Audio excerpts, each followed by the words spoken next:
Breaking news अवां सां share कई पिया। साले पटवे जो ॻोठ सावण फ़कीर में बाहि लगी जंहिंमें 4 घर सड़ी रख थी विया। बिजली जे शॉर्ट सर्किट सबबि बाहि लॻण करे अलतल रख थी वियो आहे। नज़र शंभाणी, अम्मा शंभाणी ऐं गुलाब शंभाणीअ जा घर सड़ी रख थी विया आहिनि। पोरियो करण वियासीं, पुठियां बिजली जे शॉर्ट सर्किट सबबि घरनि खे बाहि लॻी वई। अफ़सोसनाक ख़बर आहे, अव्हांखे ॿुधाए रहिया आहियूं। साले पटवे जो ॻोठ सावण फ़कीर में बाहि लॻी आहे, जंहिं जे नतीजे में 4 घर सड़ी रख थी विया आहिनि। बाहि वाक़ियो पेश आयो आहे। साले पटवे जो ॻोठ सावण फ़कीर में 4 घर सड़ी विया। बिजलीअ जे शॉर्ट सर्किट सबबि बाहि लॻण करे अलह तलह सड़ी रख थी वियो।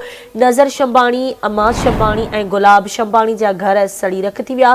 पोरियो करण विया हुआसीं, पुठियां बिजलीअ जे शॉर्ट सर्किट सबबि घरनि खे बाहि लॻी आहे। पुरियतनि जो इहो चवणु आहे। अव्हांखे आगाह कई पिया। साले पटवे जो ॻोठ सावण फ़कीर में बाहि लॻी, जंहिंमें 4 घर सड़ी रख थी विया आहिनि। साले पटवे जो ॻोठ सावण फ़कीर में बाहि जो वाक़ियो पेश आयो, जंहिं जे नतीजे में 4 घर सड़ी रख थी विया आहिनि। बिजली जे शॉर्ट सर्किट सबबि बाहि लॻण करे अलतल सड़ी रख थी वियो आहे।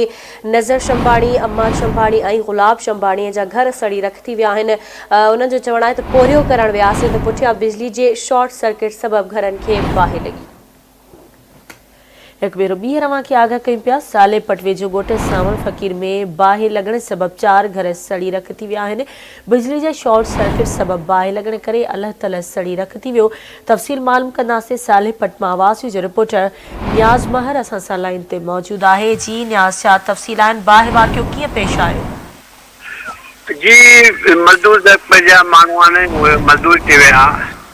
बाद में उन्हनि खे ख़बर पई त बिजली जी शॉर्ट सर्किट मां जेको आहे बिजली जी तार मां बाहि लॻी आहे, जंहिंमें 3 घर सड़ी विया। हुन में 2 के मींहं आहिनि, उहे बि सड़ी वियूं आहिनि ऐं हुन में मोटरसाइकिल बि सड़ी विया, हुनजा कागर ऐं जेको ॿियो सामान पियल उहो बि सड़ी वियो आहे। जी ठीकु आहे, मुंहिंजी वॾी महिरबानी न्याज़ अपडेट करण लाइ।